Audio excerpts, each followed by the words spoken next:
खबर हमीरपुर से है। मोदहा क्षेत्र में तेज रफ्तार स्कॉर्पियो और ओवरलोड ऑटो की टक्कर में 2 अध्यापिकाओं समेत 8 लोग घायल हो गए हैं। हादसा कपसा रोड पर चंद्रावल नदी के पुल के पास हुआ है। पुलिस ने मौके पर पहुंचकर घायलों को अस्पताल पहुंचाया, जहां इलाज जारी है। स्थानीय लोगों ने ओवरलोडिंग और ट्रैफिक नियमों की अनदेखी को हादसे की वजह बताया है।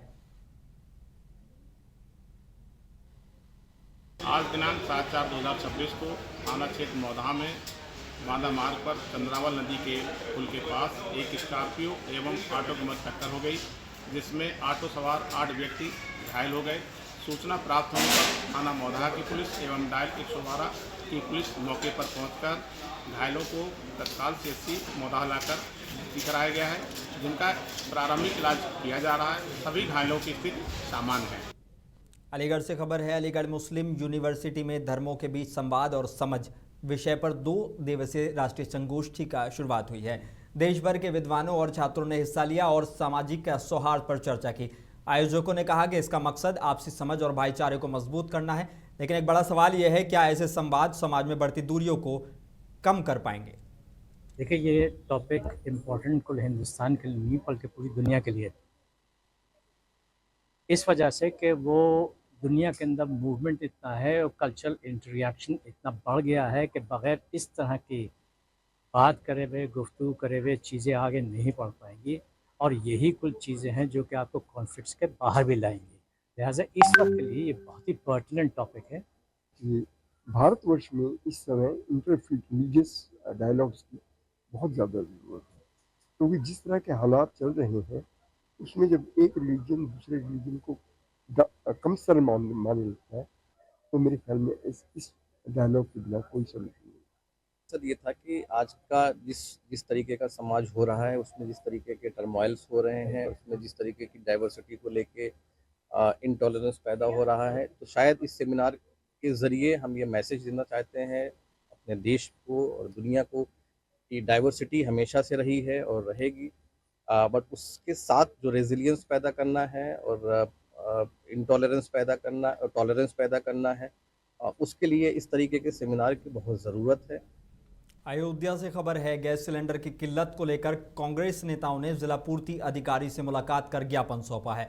महानगर अध्यक्ष सुनील कृष्ण गौतम के नेतृत्व में आपूर्ति में गड़बड़ी और फर्जी डिलीवरी के आरोप उठाए गए हैं। नेताओं ने चेतावनी दी कि जल्द समाधान नहीं हुआ तो आंदोलन किया जाएगा, लेकिन सवाल यह है कि प्रशासन समय रहते इस समस्या को हल कर पाएगा या लोगों की परेशानी यूं ही जारी रहेगी।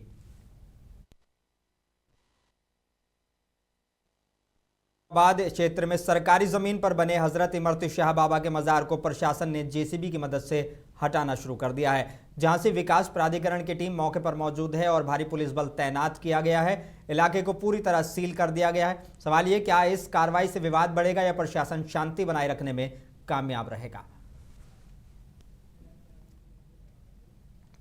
खबर झांसी से है। उल्दन थाना इलाके के पलरा गांव में सोने घर को निशाना बनाकर लाखों की चोरी हो गई है। अज्ञात बदमाश जेवरात और नकदी लेकर फरार हो गए। पुलिस ने मौके पर पहुंचकर जांच शुरू कर दी है। बिछुआ गया, हाफ पेटी गई, चैने गई, ओम गया, झुमकी गई, एक भाई की थी झुमकी। 55,000 रुपये नगद थे। तो बच्चों की गोलक थी, वे भी ले गई। कम से कम 5-6 लाख से ऊपर का चला गया। चोरी हो गए भाई, सब चलोगा जेवर भी चुका पाए, बहू की झुमकी आती है, एक भाई की हल्की चैने आती है, बढ़िया थी पाले, तो 3 पाव चांदी सब चलोगा। वो मोनियन की आती, नातनन की 3-3 भाई की बेलक लेगा, हल्के पते भी छिपा लेगा, टूटे मूटे सब लेगा। आप लोग कहाँ गए थे? हमारे खेत पे आते थे, कर रहे थे, कहीं पानू भाई से काल सो आज कल रात में। हाँ, रात में। कासगंज से खबर है। महंगी किताबों के खिलाफ अभिभावकों का गुस्सा सड़कों पर फूट पड़ा है। युवा संगठन के नेतृत्व में प्रदर्शन करते हुए स्कूलों पर निजी प्रकाशकों की किताबें थोपने का आरोप लगाया गया है। प्रशासन ने कार्रवाई का भरोसा दिया है और चेतावनी दी कि नियम तोड़ने पर मान्यता रद्द हो सकती है, लेकिन सवाल यह है कि अब वाकई स्कूलों पर लगाम लगेगी या फिर यह खेल ऐसे ही चलता रहेगा।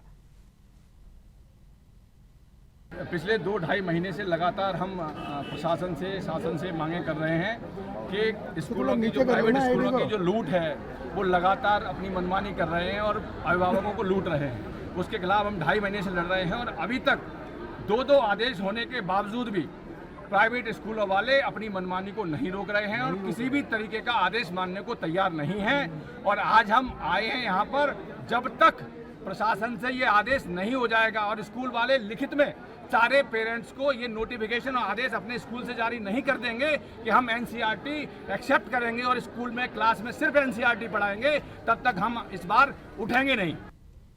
बांदा से सनसनीखेज खुलासे की खबर सामने आई है। कमासीन इलाके में युवक की हत्या के मामले में पुलिस ने पत्नी और उसके भाई को गिरफ्तार कर लिया है।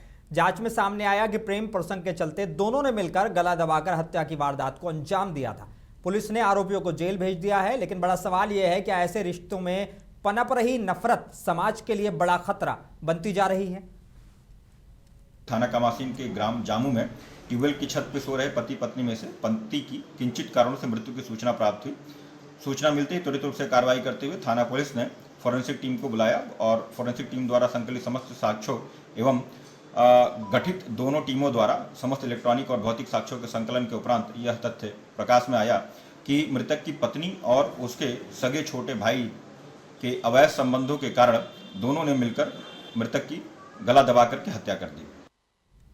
मुरादाबाद से खबर है, लाल मस्जिद में मजलिस उलेमाए हिंद की ओर से अमन, चैन और फ़लस्तीन गाज़ा के लोगों के लिए खास दुआएं की गई हैं। महफिल में शहीदों की मगफिरत और ईरान की मजबूती के लिए भी दुआएं मांगी गई।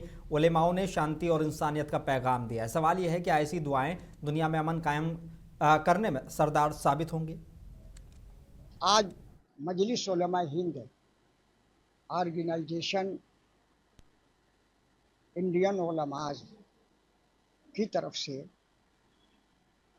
फ़लस्तीन और गज़ा के शहदा के लिए दुआए मग़फ़िरत और मुल्क ईरान जो इस वक्त पूरी दुनिया के मुसलमानों की लाज रखते हुए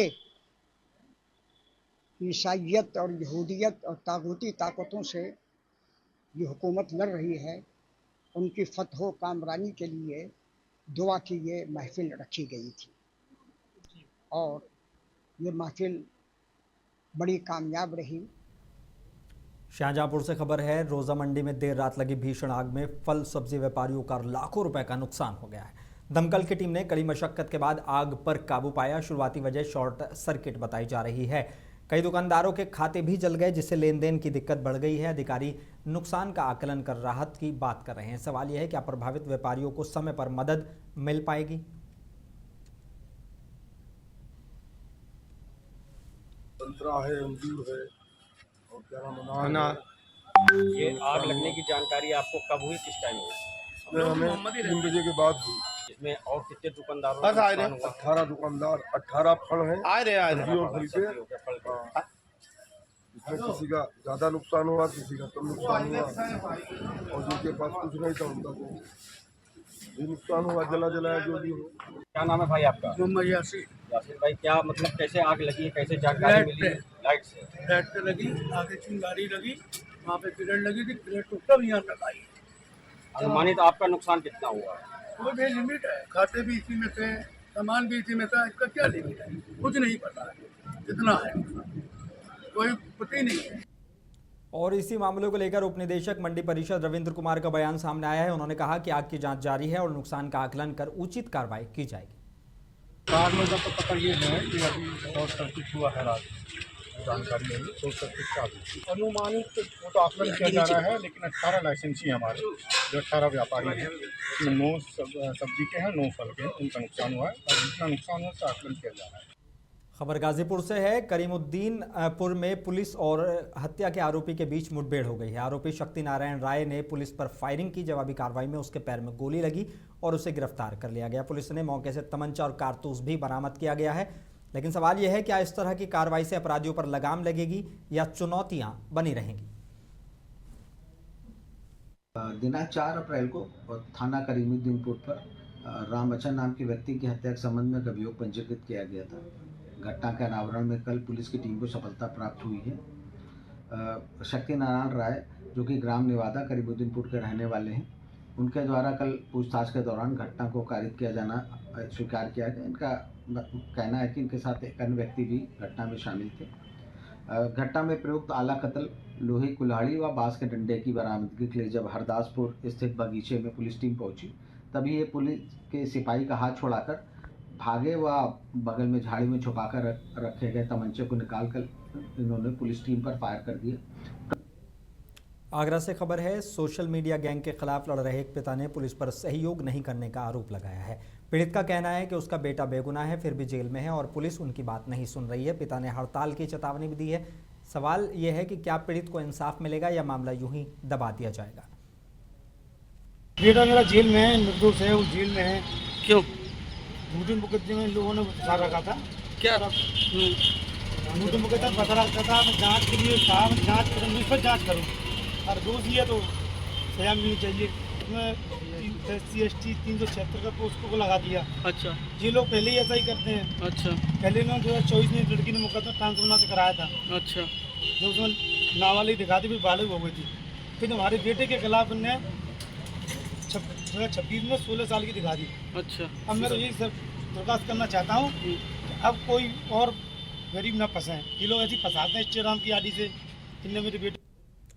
खबर बिजनौर से है। नांगल इलाके में कूड़ा प्रबंधन पूरी तरह फेल नजर आ रहा है, जहां सरकारी नहर ही डंपिंग साइट बन गई है।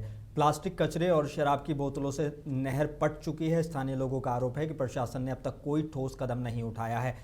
लेकिन सवाल यह है कि आखिर इस गंदगी के लिए जिम्मेदार कौन और कब उस पर कार्रवाई की जाएगी। खबर जालौन से है। कोंच इलाके के परेथा गांव में गेहूं की पराली में जबरदस्त आग लगने से अफरा तफरी मच गई। आग पर किसानों ने ट्रैक्टर की मदद से काबू पाया। आरोप है कि सूचना मिलने के बावजूद फायर ब्रिगेड मौके पर नहीं पहुंची। लेकिन सवाल यह है, क्या आपात स्थिति में राहत व्यवस्था इतनी लापरवाह रह सकती है?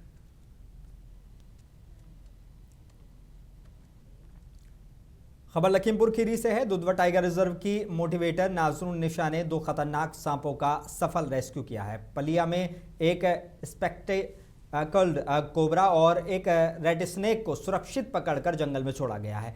उनकी बहादुरी से न सिर्फ लोगों की जान बची है, बल्कि वन्यजीव संरक्षण को भी बढ़ावा मिला है।